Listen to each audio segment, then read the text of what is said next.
এই সামোসাটা আমি যখনই বাসায় বানাই কেউ বিশ্বাসই করতে চায় না। উপরটা এতটাই মুচমুচে আর ভিতরটা একদম চিকেনের পুর থাকার কারণে দারুণ একটা টেস্ট পাওয়া যায়। চাইলে কিন্তু ঝটপট রেসিপিটা আপনিও শিখে রাখতে পারেন। সস্তায় মাত্র 1 কাপ আটা থেকে 16 পিস সামোসা, ভাবা যায়। চিকেন সামোসা বানানোর জন্য প্রথমে আমি কয়েক টুকরো চিকেনকে সিদ্ধ করে নিয়েছি, জাস্ট একটু লবণ দিয়ে সিদ্ধ করে নিয়েছি। চিকেনগুলোকে হাত দিয়ে একটু ঝুড়ো ঝুড়ো করে নিলাম, আর এদিকে গাজর কুচি বাঁধাকপি কুচি রেডি করে রেখেছি। এবারে সামান্য একটু তেলের মধ্যে পেঁয়াজ কাঁচামরিচ ভেজে নিয়ে তার মধ্যে আদা বাটা, রসুন বাটা, জিরা বাটা দিয়ে হালকা করে একটু নেড়ে নিব। এরপর এখানে অ্যাড করে দিব সেই সিদ্ধ করে ঝুরি করে রাখা চিকেনটা। তারপর এখানে আমি একটু হালকা করে নেড়ে নিচ্ছি। এরপর এখানে বাঁধাকপি কুচি আর গাজর কুচিটা অ্যাড করে দিব। তার আগে সামান্য একটু লবণ দিয়ে নিলাম। লবণ দিয়ে নেড়ে নেওয়ার পরে আমি এখানে যে সবজিগুলো কেটে রেখেছিলাম ওইটা দিয়ে দিলাম। তো কিছুটা পরিমাণে বাঁধাকপি আর সামান্য একটু গাজর কুচি দিয়ে কিছুক্ষণ নেড়ে নিয়েছি। তারপর এখানে অল্প একটু পানি অ্যাড করব, যেহেতু বাঁধাকপিটা সিদ্ধ হতে একটু পানির প্রয়োজন আছে, এজন্য আমি সামান্য একটু পানি চারপাশে দিয়ে দিলাম। একদম সামান্য পানি দিয়ে তারপর এটাকে ঢাকনা দিয়ে ঢেকে রেখেছি। ঢাকনাটা খুলে এটাকে বেশ কিছুক্ষণ নেড়ে চেড়ে একদম ভাজা ভাজা করে নিয়েছি। একদম লাস্ট পর্যায়ে সামান্য একটুখানি গরম মশলার গুঁড়ো দিয়ে আর একটু নেড়ে চেড়ে এটাকে নামিয়ে সাইডে রেখে দিয়েছি। দেখুন আমার চিকেনের পুরটা কিন্তু একদম রেডি হয়ে গেছে। এবার একটা বাটিতে নিয়ে নিচ্ছি 1 কাপ ময়দা, সামান্য একটু লবণ।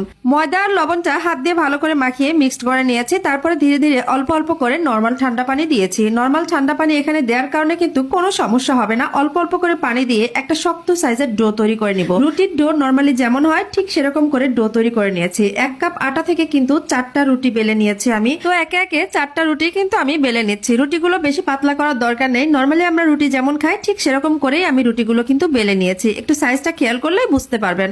তো একে একে আমি 4টা রুটি বেলে একটা সাইডে রেখেছিলাম। এবারে একটা রুটির উপরে এভাবে তেল মাখিয়ে তার উপরে একটু ময়দা ছিটিয়ে দিব। এবার ময়দাটাকে হাত দিয়ে একটু সমান করে দিয়ে এর উপরে আরো একটা রুটি বসিয়ে দিব। তারপরে আবার সেম প্রসেসে একটু তেল একটু ময়দা দিয়ে তারপর এটাকে একটু সমান করে দিয়ে আরেকটা রুটি বসিয়ে দিব। একইভাবে কিন্তু আমি 4টা রুটিকে সেট করে নিয়েছি। 4টার জায়গায় 5টাও চাইলে দেওয়া যাবে, তবে 6টা দিতে গেলে দেখা যাবে এই শীটটা কিন্তু পরবর্তীতে অনেকটা বেশি পাতলা হয়ে যাবে, অনেক সময় ছিঁড়ে যাওয়ার সম্ভাবনা থাকে। এবারে এই 4টা রুটি দিয়ে বড় সাইজের একটা রুটি বেলে নিব। তারপরে জাস্ট রুটিটাকে এপাশ আর ওপাশ একটু সেকে নিলেই হবে। সেকে নিতে কিন্তু 10 সেকেন্ডের মতো টাইম লেগেছে। দেখুন একটা রুটিকে আমি জাস্ট এপাশ আর ওপাশ হালকা করে একটু সেকে নিয়েছি। তারপর এভাবে টান দেওয়ার পরপরই কিন্তু প্রত্যেকটা শীট উঠে উঠে আসছে। আর এই কাজটা কিন্তু একদম সহজ, এখানে কিন্তু কোনো জটিলতা নেই, দেখে কিন্তু ভয় পাওয়ার কোনো ব্যাপারই নেই। আর এক একটা শীট দেখুন কতটা পাতলা, মনে হচ্ছে আমার হাত কিন্তু পুরোটাই দেখা যাচ্ছিল। একদম কাগজের মতো পাতলা শীট হবে। আর এই শীটগুলোকে কিন্তু আমি একই মাপে কেটে নিচ্ছি। 1 কাপ আটা থেকে মোট 16 পিস সামোসা কিন্তু এখানে রেডি করা যাবে। এখানে সামান্য একটু পানির মধ্যে ময়দা দিয়ে একটা আঠালো ব্যাটার তৈরি করে রেখে দিলাম, ওটা জাস্ট আঠার কাজ করবে। তো সামোসার ভাঁজটা আমি কিভাবে দিয়েছি একটু খেয়াল করে দেখুন। জাস্ট এভাবে পুরটা দিয়েছি, তারপর এপাশ থেকে একটু টেনে দিয়েছি, ওই পাশ থেকে একটু টেনে দিব। তার আগে জাস্ট আমি যে আঠাটা রেডি করে রেখেছিলাম না, ওইটা একটু দিয়ে দিলাম। আর এইখানে উপরের 2 কর্নারে আমি কিন্তু ওই আঠাটা দিয়ে তারপর জাস্ট একটু এভাবে মুড়িয়ে দিয়েছি। ব্যাস এক একটা সামোসা কিন্তু একদম রেডি। এইভাবে কিন্তু আমি অনেকগুলো সামোসা রেডি করে নিয়েছি। আর বাদ বাকি শীটগুলো একদম একটা বক্সে ভরে আমি নর্মাল ফ্রিজে সংরক্ষণ করেছি। আর যদি বেশি দিন রেখে খেতে চান সেক্ষেত্রে ডিপ ফ্রিজে সংরক্ষণ করে রাখবেন। যখন মন চাবে সামোসা বানাতে ওই শীটটা জাস্ট আধা ঘন্টা আগে বের করে রেখে সামোসা বানিয়ে নেবেন। তো ডুবো তেলে সামোসাগুলো কিন্তু আমি ভেজে নিয়েছি। কথা বলতে বলতে আমার সামোসাগুলো একদম রেডি হয়ে গেছে।